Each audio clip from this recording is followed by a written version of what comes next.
Hello students, today we going on unit the solid state lecture number 2 part first lecture में हम लोगों ने solid substance को define किया था, उनके क्वालिटेटिव प्रॉपर्टीज को समझा था और इस चैप्टर के क्या ऑब्जेक्टिव्स हैं इनका डिस्कशन किया था। जबकि आज के लेक्चर वीडियो में हम लोग डिस्कशन करेंगे सॉलिड स्टेट का, what is the right definition of solid state and then we goes on classification of solid state। तो पहले हम लोग समझ लेते हैं कि क्या है ठोस अवस्था और दूसरे केस में हम लोग समझेंगे कि इन्हें कितने पार्ट में वर्गीकृत किया जा सकता है और कितने भागों में इन सॉलिड स्टेट को डिवाइड किया जा सकता है। तो सबसे पहले डिस्कस करेंगे सॉलिड स्टेट का और इसे एक डायग्राम के माध्यम से समझते हैं। Suppose that it is in the model figure of solid substance और यहाँ इनके जो अणु हैं उनका अगर हम यहाँ बिहेव देखें तो इस स्टेट को क्लियर किया जा सकता है। ये इतने नियरेस्ट हैं कि इनका जो इंटरमॉलिक्यूलर स्पेस है वो बहुत लो है और ये अट्रैक्ट है एक दूसरे से अट्रैक्शन फोर्स के कारण, जिसके कारण ये केवल अपने एक्सिस पर ही कंपन कर सकते हैं लेकिन इस पूरे सरफेस पर गति नहीं प्रदर्शित कर सकते, मूवमेंट नहीं कर सकते हैं। तो इन सारे प्रॉपर्टीज के आधार पर हम सॉलिड स्टेट को डिफाइन करेंगे। The solid state is that state of matter in which the constituent particles like as atom, molecules और ions are closely packed in the lattice and are unable to move. They can only vibrate along their axis। तो move नहीं कर सकते हैं ये, लेकिन अपने axis पर केवल कंपन प्रदर्शित कर सकते हैं। तो इस प्रकार इनकी अवस्था को ठोस प्रावस्था या सॉलिड स्टेट कहते हैं। तो सॉलिड स्टेट को डिफाइन करें कि ठोस अवस्था पदार्थ की वह अवस्था है जिसमें घटक कण जैसे कि अणु, परमाणु या आयन जालक में समृद्ध संकुलित होते हैं तथा गति करने में असमर्थ रहते हैं। ये कण केवल अपने अक्ष पर कंपन कर सकते हैं, तो इस प्रावस्था को ठोस प्रावस्था कहते हैं। बढ़ते हैं अगले सेगमेंट की ओर और मोस्ट इंपॉर्टेंट सेक्शन है क्लासिफिकेशन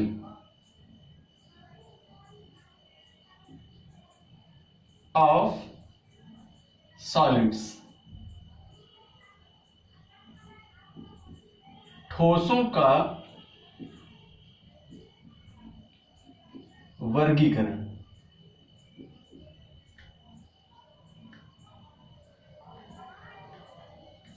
स्टूडेंट्स, अगर हम इन्हें क्लासिफाइड करें तो by the basis of origin we classified solids in two category named crystalline solid and non crystalline solid. Basically two category are available, but in the case of crystalline solid also they are categories in subgroups.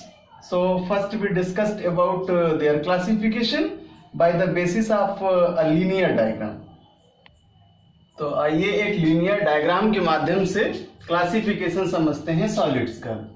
Basically जब हम classification में जाते हैं तो in solid substance को two part में classified करते हैं। पहला पार्ट है क्रिस्टलीय ठोस और दूसरा पार्ट है अक्रिस्टलीय ठोस। Crystalline solids, non crystalline solids, और नॉन क्रिस्टलाइन सॉलिड्स को एमॉर्फस सॉलिड्स भी कहते हैं। इन क्रिस्टलाइन सॉलिड्स को 4 सब कैटेगरी में क्लासिफाइड करते हैं। First is known as molecular solids, इन्हें आणविक ठोस कहते हैं। Second category is known as ionic solids, आयनिक ठोस कहते हैं। Third category is known as covalent solids, इन्हें सहसंयोजी ठोस कहते हैं। और फोर्थ कैटेगरी है मेटालिक सॉलिड्स, जिन्हें धात्विक ठोस कहते हैं। तो बहुत ही सिंपल सा क्लासिफिकेशन है, क्रिस्टलाइन एंड नॉन क्रिस्टलाइन, और क्रिस्टलाइन का 4 parts, molecular, ionic, covalent and metallic. तो आइए वन बाय वन करके इन्हें समझते हैं और इनके प्रॉपर्टीज के बारे में जानते हैं। So first we discussed about crystalline solids.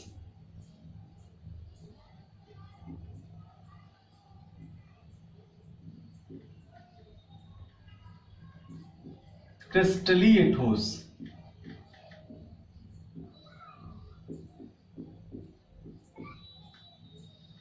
According to their property, we says that this type of solids have a fixed geometry.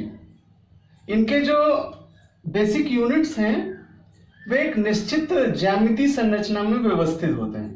और एग्जांपल लें अगर हम सोडियम क्लोराइड का, NaCl का, तो यहां पर ये आयनिक व्यवस्था अगर इनकी देखी जाए तो Na+ और Cl- बेसिक रिक्तियों से मिलकर के इनका निर्माण होता है और ये डायमेंशनल वे पर व्यवस्थित होते हैं according to diagram.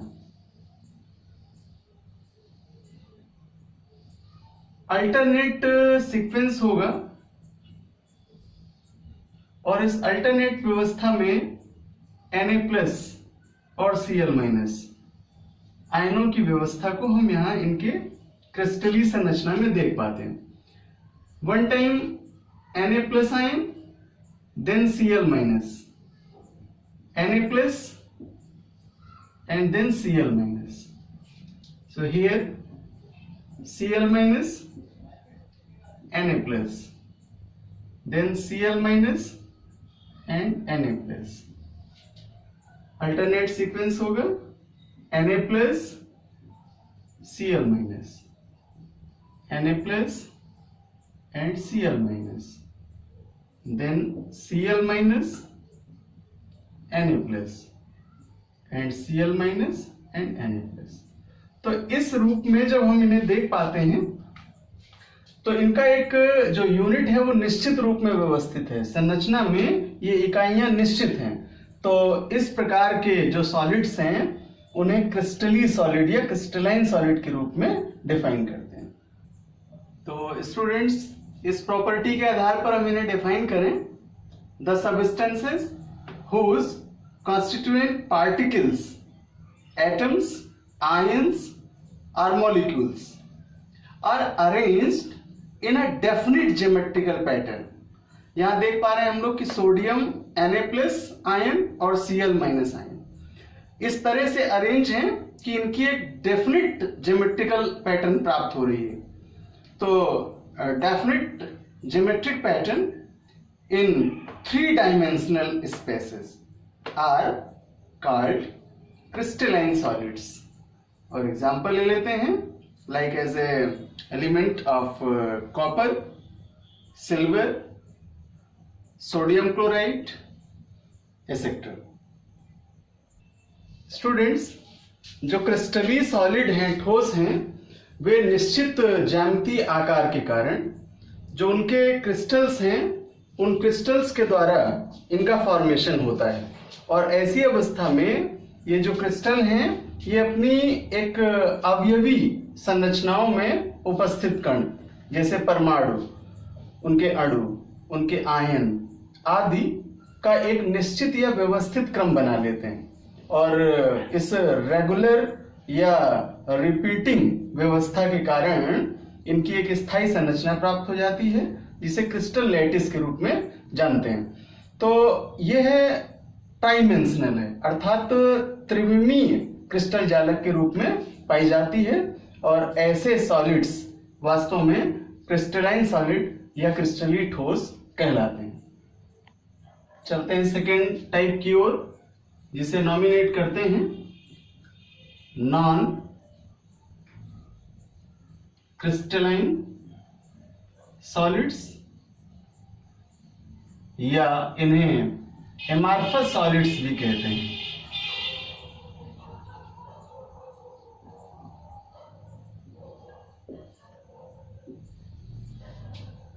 अक्रिस्टली।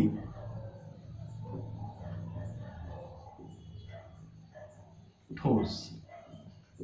According to their nomination, जैसा कि इनका नाम है, ये क्रिस्टलाइन सॉलिड से जस्ट अपोजिट होते हैं और इनकी इस नेचर के कारण एक बहुत अच्छा डिफरेंशिएट बेस्ड क्वेश्चन बनता है। Give is the difference between crystalline solids and amorphous solids. क्रिस्टली ठोसों में और अक्रिस्टली ठोसों में क्या प्रमुख अंतर है, तो इनको समझते हुए इनको डिफरेंशिएट भी करेंगे। सबसे पहले हम एग्जांपल से स्टार्ट करेंगे। कांच, प्लास्टिक, रबर, स्टार्च, ये कुछ ऐसे सब्सटेंस हैं जो नॉन क्रिस्टलाइन सॉलिड के रूप में अच्छे उदाहरण हैं और इनका नेचर या इनका बिहेव हम जान पाते हैं कि इनकी जो सिमेट्री है वह स्थायी नहीं है, अर्थात इनका जो ज्योमेट्रिकल शेप है वह स्थायी नहीं है। तो इनके इस प्रॉपर्टी के आधार पर नॉन क्रिस्टलाइन सॉलिड या एमॉर्फस सॉलिड को डिफाइन करें। The substances whose constituent particles are not arranged in any regular arrangement are called non-crystalline solids or amorphous solids। और एग्जाम्पल मैंने बताया ही आपको, glass, rubber, plastic, starch, coal and etcetera. Students, अक्रिस्टली ठोसों में जो अवयवी कण हैं, परमाणु, अणु या आयन, अनियमित रूप से व्यवस्थित रहते हैं और अक्रिस्टली ठोस कई लक्षणों में द्रवों से समानता प्रदर्शित करते हैं। यही कारण है कि इन्हें एक्स्ट्रा कोल्ड, जैसे यहाँ ग्लास का एग्जांपल ले लें, कांच का उदाहरण ले लें, तो इस ग्लास के लिए, कांच के लिए वन वर्ड डिफाइन करते हैं, it is an extra cold और सुपर कोल्ड सब्सटेंस। अति शीतित द्रव के रूप में कांच को जानते हैं। कांच क्या है, तो कहते हैं कांच एक प्रकार का अतिशीतित द्रव, extra cold substance. What is this? It is in the mixture of borosilicate. बोरोसिलिकेटों का मिश्रण है जो अतिशीतित है, एक्स्ट्रा कोल्ड है, तो इसलिए इसे एक्स्ट्रा कोल्ड सब्सटेंस के रूप में भी जानते हैं। कुछ स्पेसिफिक नेचर्स में चलें तो ये सभी ऐसे सब्सटेंस हैं जिनकी कटिंग प्रोसेस को देखा जाए, अगर इन्हें चाकू से कट किया जाए तो ये काटे जाने पर एक निश्चित व्यवस्था प्रदर्शित नहीं करते हैं, अर्थात रेगुलर कट नहीं पाते हैं। इनका हीट ऑफ फ्यूजन भी निश्चित नहीं है और हीट के इफेक्ट में जाएं तो इनका जो मेल्टिंग पॉइंट है, अर्थात जो गलनांक है, वह भी निश्चित नहीं होता है। तो इन दोनों को डिफाइन करने के बाद हम लोग डिफरेंशिएट करते हैं इन्हें और कुछ मेन क्वालिटेटिव प्रॉपर्टीज लेते हैं जिनके आधार पर क्रिस्टलाइन सॉलिड्स और एमॉर्फस सॉलिड या नॉन क्रिस्टलाइन सॉलिड्स को डिफरेंशिएट करेंगे। तो डिफरेंशिएट करेंगे क्रिस्टलाइन सॉलिड्स और एमॉर्फस सॉलिड्स को, या distinctions between crystalline and amorphous और नॉन क्रिस्टलाइन सॉलिड्स। टेबलाइज करें इसे तो प्रॉपर्टी यानी क्या लक्षण है, यहाँ वन साइड में क्रिस्टलाइन सॉलिड के कैरेक्टर्स होंगे और दूसरी साइड में एमॉर्फस सॉलिड या नॉन क्रिस्टलाइन सॉलिड्स के कैरेक्टर्स होंगे। सबसे पहला प्रॉपर्टी लेंगे शेप यानी आकार का। तो जब हम घटक इकाइयों की शेप की बात करते हैं तो क्रिस्टलाइन सॉलिड्स के लिए डेफिनेट ज्योमेट्रिकल शेप, अर्थात इनकी जो आकृति है वह एक प्रकार से निश्चित ज्यामितीय व्यवस्था में रहती है, जबकि हम नॉन क्रिस्टल सब्सटेंस के लिए कहें तो इनके जो अवयवी कण हैं वे निश्चित क्रम में व्यवस्थित नहीं होते हैं, इसलिए इर्रेगुलर शेप के रूप में ये प्रदर्शित होते हैं। देन चलते हैं सेकेंड प्रॉपर्टी की ओर, एमपी, इसका मेल्टिंग पॉइंट अर्थात गलनांक। क्रिस्टलाइन सॉलिड्स के लिए melt at a sharp and characteristic temperature. तो सिंपली हम ये कह सकते हैं कि जो क्रिस्टलाइन सॉलिड्स हैं उनका गलनांक निश्चित होता है, सुनिश्चित होता है, और यहाँ gradually soften over the range of T for temperature, अर्थात यहाँ पर जो इनका मेल्टिंग पॉइंट है वो एमॉर्फस सॉलिड के लिए अनिश्चित होता है। देन क्लीवेज प्रॉपर्टी, इसे हम विदलन कह सकते हैं, और विदलन की व्यवस्था वैसे हम लोगों ने बॉन्ड्स के रूप में पढ़ी है ऑर्गेनिक केमिस्ट्री में। वहां पर जब हम लोगों ने स्टडी किया था ऑर्गेनिक केमिस्ट्री में तो डिस्कशन हुआ था होमो और हेट्रो का, क्लीवेज का, बॉन्ड क्लीवेज के लिए ये टर्म यूज करते हैं, लेकिन यहां पर ये टर्म हम लोग इनके कट करने की व्यवस्था को लेकर के डिस्कस करेंगे। अर्थात चाकू से अगर इन्हें काटा जाए तो क्या होगा। When cut with a sharp edge tool like as a knife, चाकू से, they split into two pieces and the newly generated surface are plain and smooth. अर्थात हम कह सकते हैं कि जब हम क्रिस्टलाइन सॉलिड्स को चाकू जैसे तेज धारदार टूल से काटते हैं तो ये एक नियमित कटाव के रूप में कट जाते हैं और जिनका आकार हमें एक प्लेन और स्मूथ सरफेस के रूप में प्राप्त होता है। जबकि एमॉर्फस सॉलिड्स के लिए when cut with a sharp edge tool they cut into two pieces with irregular surface. और जैसा मैंने कहा आपको पहले ही डेफिनेशन करने में कि अगर इन्हें चाकू से काटा जाए तो ये अनियमित कटाव के रूप में अपनी व्यवस्था को प्रदर्शित करते हैं। नेक्स्ट प्रॉपर्टी है हीट ऑफ फ्यूजन। इसे वास्तव में संगलन ऊष्मा कहते हैं। तो अगर हीट ऑफ फ्यूजन का डिस्कशन करें क्रिस्टलाइन सॉलिड्स के लिए, then they have a definite and characteristic heat of fusion. अर्थात जो क्रिस्टली ठोस हैं इनकी संगलन ऊष्मा निश्चित होती है, जबकि एमॉर्फस सॉलिड्स में they do not have definite heat of fusion. अर्थात इन नॉन क्रिस्टलिक सब्सटेंस के लिए, सॉलिड्स के लिए जो संगलन ऊष्मा का मान है वह निश्चित नहीं होता है। एंड लास्ट करते हैं इनके नेचर से, अर्थात इनकी प्रकृति से। तो वास्तव में जो क्रिस्टलाइन सॉलिड हैं ये विशुद्ध ठोस हैं, ट्रू सॉलिड्स के रूप में जाने जाते हैं, जबकि एमॉर्फस सॉलिड्स की बात करें तो सूडो सॉलिड्स, और टेक्सोनॉमी सूडो का जब हम इस्तेमाल करते हैं तो इन्हें साइंस में आभासी कहा जाता है, या सुपर कूल्ड लिक्विड्स। जैसे मैंने कांच के लिए आपको एग्जांपल लिया था ग्लास के लिए कि इसे एक्स्ट्रा कोल्ड या सुपर कूल्ड लिक्विड के रूप में परिभाषित किया गया है, इसे अतिशीतित द्रव कहते हैं। तो जो एमॉर्फस सॉलिड हैं वे अतिशीतित द्रव के रूप में हो सकते हैं, जबकि जो क्रिस्टलाइन सॉलिड्स हैं इनकी प्रकृति वास्तव में शुद्ध रूप में होती है।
तो स्टूडेंट्स, आज की क्लास में हम लोगों ने मेन क्लासिफिकेशन कंप्लीट किया है क्रिस्टलाइन और एमॉर्फस सॉलिड्स के बीच में, जबकि क्रिस्टलाइन सॉलिड्स का जो पार्ट है 4 कैटेगरी हैं, उनको हम लोग नेक्स्ट क्लास में कवर करेंगे।